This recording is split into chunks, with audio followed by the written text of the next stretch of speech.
ராணி நேயர்களுக்கு வணக்கம். நான் முருகன், யோகா டீச்சர். இன்னைக்கு பிராணாயாம பயிற்சிகள், அதாவது பிரீத்திங் எக்ஸசைஸ் ப்ளஸ் யோகாசனங்கள், சில பிரச்சனைகளுக்கு உண்டான யோகாக்களை இன்றைக்கி நம்ம பார்க்க போகிறோம். முதலாவதாக நம்ம பிராணாயாம பயிற்சியை பற்றி பார்க்க போகிறோம். பிராணாயாம பயிற்சி இதில் நம்ம முக்கியமாக பார்க்க போகிறது வந்து நாடி சோதனை பிராணாயாமா, கபாலபதி, பஸ்திரிகா, இந்த மூணத்தை பற்றி இன்றைக்கி நம்ம பார்க்கலாம்.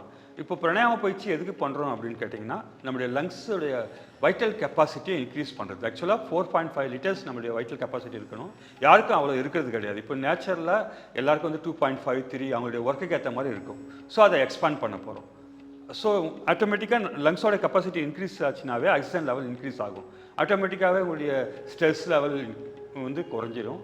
டிப்ரெஷனாக இருந்தாலும் போயிடும். ஸோ பிராணாயாம பயிற்சின்றது அவ்வளோ பெரிய முக்கியமான வைட்டல் ரோல் உங்களுடைய லைஃப்பில்.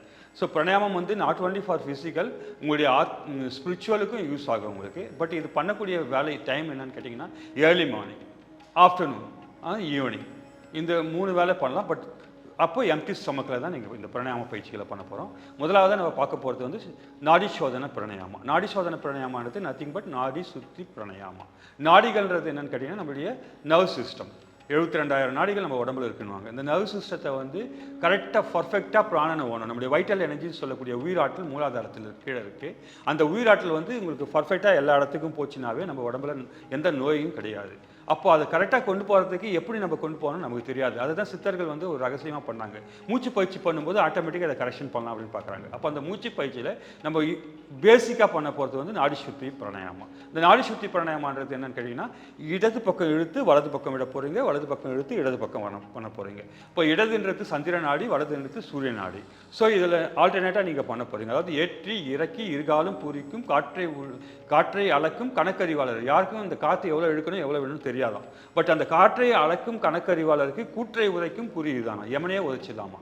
யமனே, அதாவது உங்களுடைய டெத்தையே நீங்கள் தள்ளி போடலாம், டெத்தை மரணமில்லா பெருவாழ்வு வாழலான்றாங்க. அவ்வளோ பெரிய விஷயம் இந்த பிராணாயாம பயிற்சி.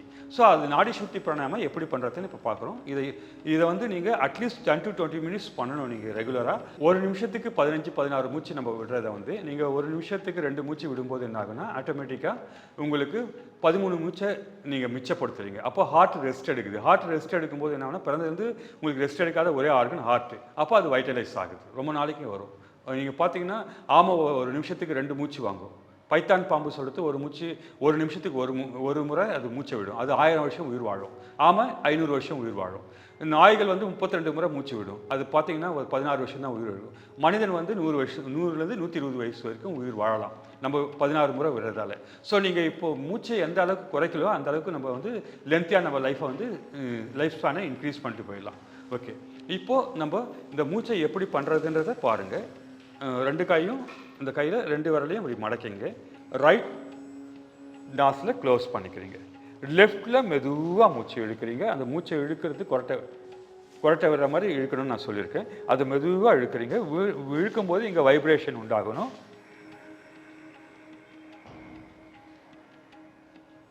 இழுத்துட்டு விடும்போது அதே போல் லென்த்தியாக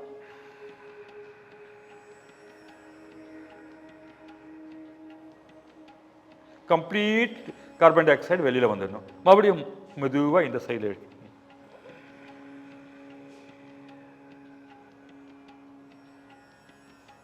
ஆப்போசிட்டில்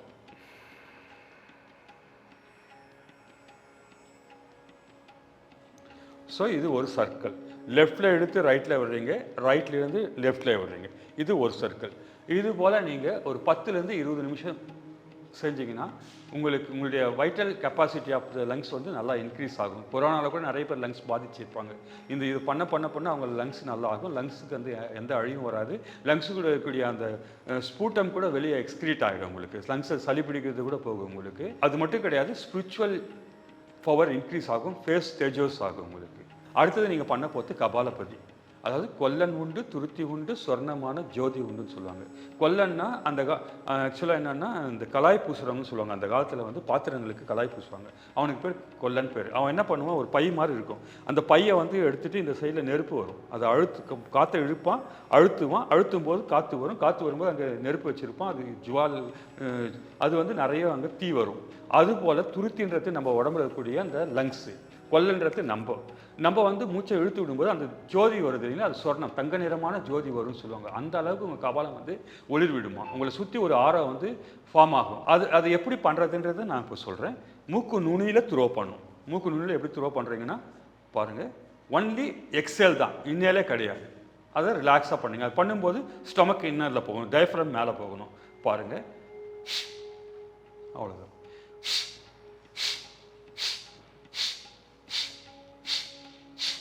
இது போல் ஒரு 60 ஒரு 5 to 10 மினிட்ஸ் பண்ணுங்கள். எவ்வளோக்கு எவ்வளோ பண்ணுறீங்களோ கபாலபதி அந்த அளவுக்கு உங்களுக்கு லங்ஸ் கெப்பாசிட்டி இன்க்ரீஸ் ஆகும். உங்களுடைய பெரிஸ்டால்டிக் மூவ்மெண்ட் சொல்லக்கூடிய குடல்களில் டைஜஸ்ட் அது வந்து நல்லா இருக்கும். அது மட்டும் இல்லை, டைஜஸ்டிவ் டிஸார்டர் போகும். தேர்ட் திங்ஸ் வந்து நீங்கள் மேலே அடித்து இறக்கும் போது என்ன ஆகும்னா லிவர் பேங்க்ரியாஸ் நல்லா ஆக்டிவேட் ஆகும்.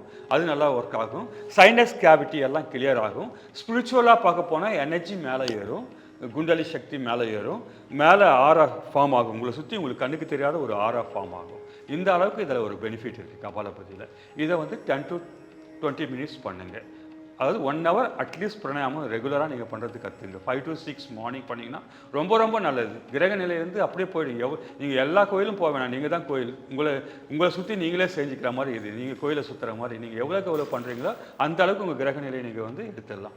அடுத்ததாக நம்ம பார்க்க போகிறது வந்து பஸ்திரிகானா கபாலபதியில் நீங்கள் பார்த்தீங்கன்னா ஒன்லி எக்ஸேல் தான் இருக்கும். பஸ்திரிகாவில் ஹினேல் எக்ஸேல். அந்த ஹினேல் எக்ஸேல் எப்படி பண்ணுறது, அது ஃபாஸ்ட்டாக இழுத்து ஃபாஸ்ட்டாக விடணும். முதல்ல ஸ்லோவாக மீடியமாக பண்ணுங்கள். கொஞ்சம் எக்ஸ்பீரியன்ஸ் ஆக ஃபாஸ்ட்டாக இழுத்து ஃபாஸ்ட்டாக விடலாம். இப்போ நான் எப்படி பண்ணுறதுன்றதை காமிக்கிறேன். ஒரு 4 மெத்தட் காமிக்கிறேன். பஸ்திரிகாவில் 20-20 கவுண்டிங் பண்ண போகிறோம். அது பண்ணணும் நீங்கள். ஆக்சுவலாக நான் எப்படி பண்ணுறதுன்றதை பாருங்கள். கையை முன்னாடி புஷ் பண்ணுறீங்க. புஷ் பண்ணும்போது மூச்சை இழுக்கிறீங்க. பின்னாடி கொண்டு வரும்போது மூச்சை விடுறீங்க. பாருங்கள், நல்லா முன்னாடி கொண்டு போகிறீங்க. கையோட பொசிஷன் பாருங்கள் எப்படி வருதுன்னு. ஏன்னா இப்படி எடுத்துகிட்டு போயிட்டீங்கன்னா இங்கே வலி வந்துடும் உங்களுக்கு ஆட்டோமேட்டிக்காக. ஸோ அதனால் இதுதான் பொசிஷன். பார்த்துங்க, செய்கிறேன். மூச்சை இழுக்கிறேன், மூச்சை விடுறேன்.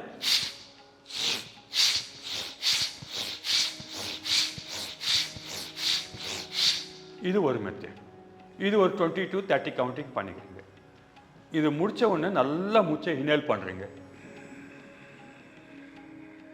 எடுத்துட்டு அப்படியே கீழே குனிஞ்சு கொஞ்ச நேரம், எவ்வளோ நேரம் இருக்க முடியுமோ இருக்கிறீங்க. மூச்சை ரிலீஸ் பண்ணுறீங்க. ஓகே, நெக்ஸ்ட் இப்படி கை வச்சுக்கிறீங்க. இப்போ மூச்சை இழுக்கிறீங்க, மூச்சை விடுறீங்க. கை இப்படி போகக்கூடாது, இப்படியும் பண்ணக்கூடாது. கரெக்டாக இருக்கணும் ஷோல்டர் லெவலில். பார்த்துங்க, ஸ்டார்ட்.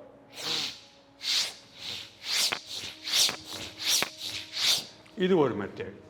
இது முடிச்சிடுங்க 20 to 30 கவுண்டிங். மறுபடியும் மூச்சை நல்லா எடுக்கிறீங்க, அப்படியே கீழே குனிறீங்க, கொஞ்சம் நேரம் காற்றை ரீடைன் பண்ணுறீங்க, மறுபடியும் விட்டுறீங்க. ஓகேங்களா? அடுத்தது இப்படி ஸ்டார்ட்.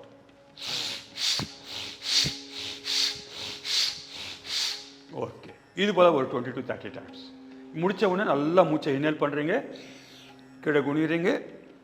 எவ்வளோ நேரம் இருக்க முடியுமோ அப்படியே அனுபவிச்சுட்டு இருங்க. அப்படி திணற வரைக்கும் இருக்கக்கூடாது. ஆக்சுவலாக திணற வரைக்கும் இருந்தீங்கன்னா உங்களுடைய ஆக்சிஜன் உள்ளே போயிட்டு கார்பன் டை ஆக்சைடு மறுபடியும் ரீசைக்கிள் ஆகிடும். அது வந்து அப்படி பண்ணக்கூடாது, ஆபத்து. ஓகேங்களா? அதனால் எவ்வளோ முடியுமோ அவ்வளோ இருக்கணும். ரொம்ப நேரம் திணற மாதிரி இருக்கக்கூடாது. அடுத்தது கையை மேலே எடுத்துகிட்டு போயிட்டு கீழே கொண்டு வரணும். Okay, start. இது போல் ஒரு 20 to 30 டைம்ஸ் இதை பண்ணிக்கலாம் நீங்கள். ஸோ இது பண்ணி முடிச்சோடனே மறுபடியும் இன்ஹேல் பண்ணுறீங்க, கீழே குனிறீங்க, அப்படியே அனுபவிச்சு கொஞ்சம் நேரம் இருக்கிறீங்க. திணற மாதிரி இருந்தால் டக்குன்னு விட்டுடுறீங்க.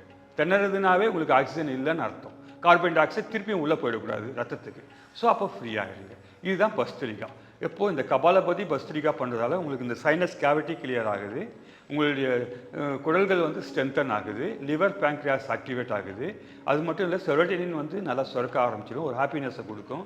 தேர்ட் திங்ஸ், உங்களுக்கு இருக்கக்கூடிய ஸ்ட்ரெஸ் ரிலீவ் ஆகுது, நியூரான்ஸ் நல்லா ஆக்டிவேட் ஆகுது, நர்வ் சிஸ்டம் ஒர்க் ஆகுது.